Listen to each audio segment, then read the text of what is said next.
Então Caim disse ao Eterno: Esse castigo é demais para mim. Não posso aguentar.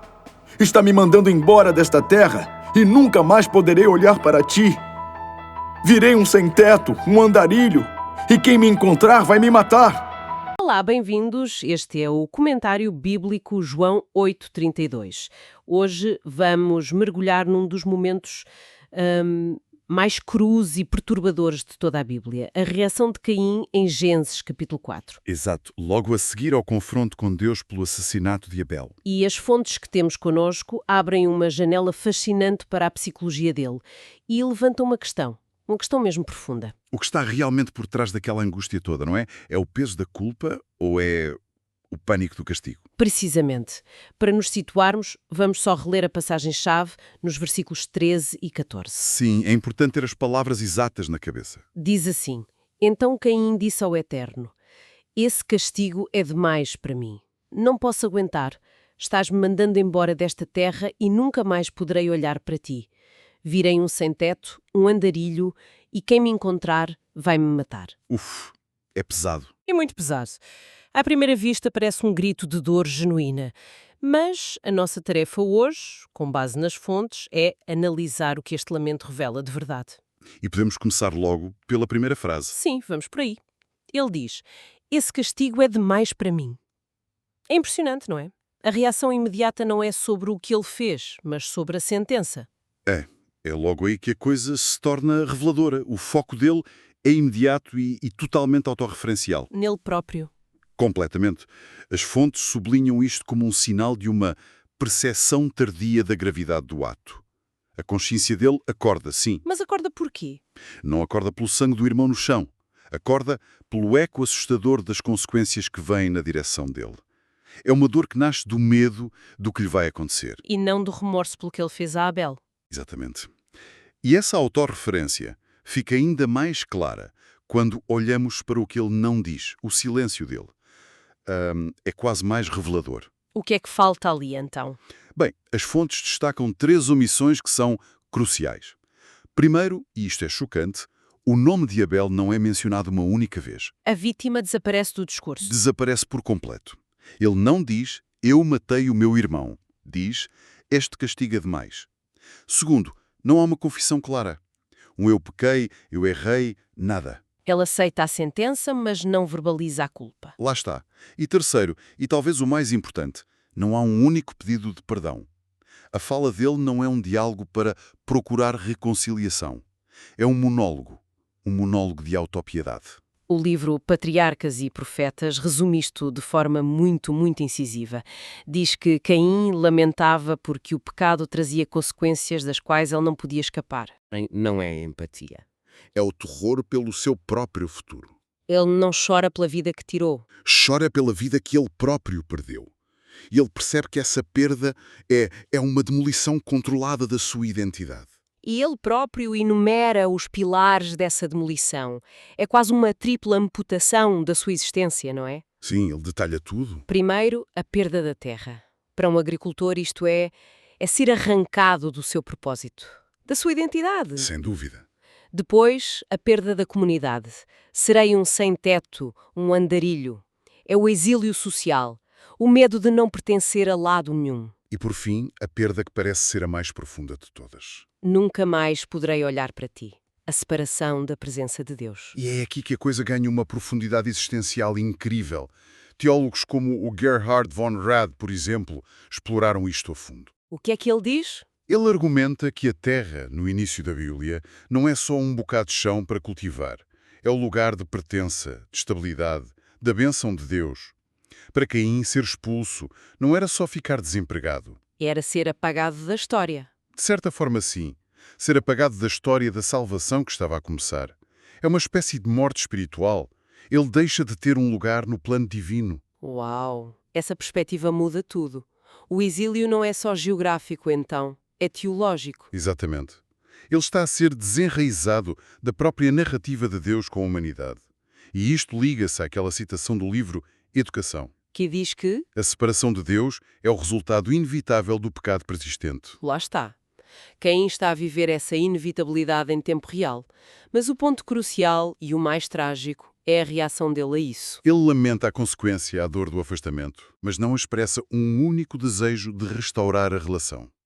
É como queixar-se do frio sem procurar o calor do fogo. Perfeito. A analogia é perfeita. Ele sente a dor da ausência, mas não parece ter saudade da presença. Não há o que posso fazer para voltar para ti. Há apenas o lamento amargo de estou longe. É a dor do sintoma sem qualquer tentativa de curar a doença. Exatamente. Ele está focado no que perdeu em segurança, identidade, conforto, mas não no que ele próprio destruiu em termos de comunhão com Deus e com o irmão. E essa dor autocentrada transforma-se, na parte final do lamento, em algo ainda mais sombrio. Sim. A queixa dele termina num lugar muito mais pessoal e aterrador. O medo de ser morto. A frase "quem me encontrar vai me matar" é mesmo arrepiante. Parece o clímax do pavor dele. Sem dúvida. E aqui as fontes introduzem um conceito a que podemos chamar de medo da reciprocidade. Medo de reciprocidade, o que é isso? Bem, o comentador Klaus Westermann observa que este medo é uma consequência natural da ruptura moral. Caim quebrou uma barreira fundamental. Ao derramar o sangue do irmão, ele introduziu no mundo uma nova e terrível imprevisibilidade. E agora ele vive com medo dessa mesma imprevisibilidade. Precisamente. Ele teme que os outros lhe façam aquilo que ele provou que era possível fazer.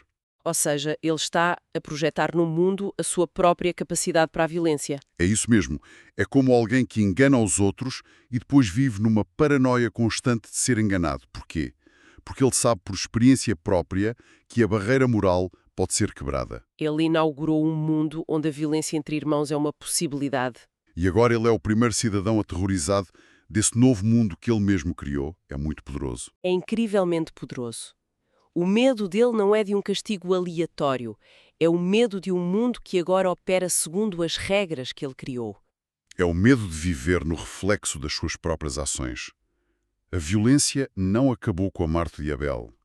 Continua a viver dentro dele, como medo. Ok, vamos parar um momento e juntar estas peças todas. Se pensarmos no foco no castigo, no silêncio sobre Abel, no lamento pelo exílio e neste medo profundo, que imagem final é que as fontes nos pintam de Caim? Pintam a imagem de uma consciência despertada, mas não transformada. E aqui as fontes traçam uma distinção que é absolutamente fundamental para a nossa vida espiritual. Qual? A distinção entre o arrependimento genuíno e o medo da consequência, que é, no fundo, uma forma de autopreservação. E como é que as fontes definem essa diferença? De uma forma muito clara, aliás. O arrependimento genuíno olha para trás, para o mal que foi cometido, para a dor causada ao outro. O objetivo é a restauração. Exatamente. A pergunta é, como posso consertar isto? Por outro lado, o medo da consequência olha para a frente, para o sofrimento que aí vem. E o objetivo é minimizar o dano pessoal. A pergunta é, como posso escapar disto? Lá está. Um foca-se no outro, o outro foca-se em si mesmo. E, aplicando a Caim, o caso dele é um exemplo clássico da segunda opção. Claríssimo. A consciência dele foi ativada pelo alarme das consequências, não pela contrição. Todo o sofrimento dele, por mais real que seja, é sobre a sua nova e terrível condição, e não sobre a perda do irmão. Esta análise de uma história com milhares de anos força-nos inevitavelmente a olhar para os espelhos, não é? É um pouco desconfortável. Mas é necessário. Quantas vezes a nossa própria consciência só desperta em pleno quando a consequência nos bate à porta? Essa é a grande questão para a aplicação prática. É uma pergunta que todos devemos fazer com honestidade. Perante os nossos erros, e todos nós erramos, para onde é que a nossa mente corre primeiro? A nossa angústia é sobre a dor que causamos a alguém? Ou a nossa ansiedade é sobre como é que isto vai afetar a nossa reputação, o nosso conforto? É uma linha muito ténue, mas é crucial. É a linha que separa a transformação da estagnação. O lamento de Caim ensina-nos que é possível sentir uma dor imensa por causa do pecado, mas uma dor que é completamente autocentrada. E que por isso não leva à cura. Não leva à cura nem à restauração. Leva-nos apenas a um exílio interior, onde ficamos sozinhos com o nosso medo. As fontes concluem esta reflexão com uma pergunta que fica a pairar e que eu acho que vale a pena deixar connosco. Sim. Talvez a pergunta mais importante a fazer depois de um erro não seja o quanto eu sofri, mas sim O que é que este sofrimento me está a ensinar? Isso é muito bom. O nosso sofrimento leva-nos a tentar consertar o que partimos ou só a construir muros mais altos para nos protegermos? A resposta define tudo. Sem dúvida. Em suma, a história de Caim serve como exemplo poderoso e sombrio de uma consciência atormentada pelo medo, em vez de ser libertada e transformada pelo arrependimento. Ele fica preso, fica aprisionado no labirinto das consequências, porque o foco dele nunca foi encontrar o caminho de volta para a relação que ele destruiu. E fica aqui um pensamento final para a meditação. Um desejo genuíno de restauração não se foca só em escapar ao castigo, foca-se em reconstruir a ponte que foi queimada. Isso mesmo. Perante as nossas falhas, a nossa maior dor, é o que nos pode acontecer ou é o facto de estarmos mais distantes de Deus e das pessoas que magoamos. E talvez o teste final seja este. Quando pedimos perdão, estamos a tentar reabrir uma porta para o outro, ou apenas a tentar encontrar uma saída de emergência para nós mesmos. A resposta a essa pergunta diz tudo. Diz tudo sobre onde está o nosso verdadeiro foco, no castigo ou na separação. É algo para meditar.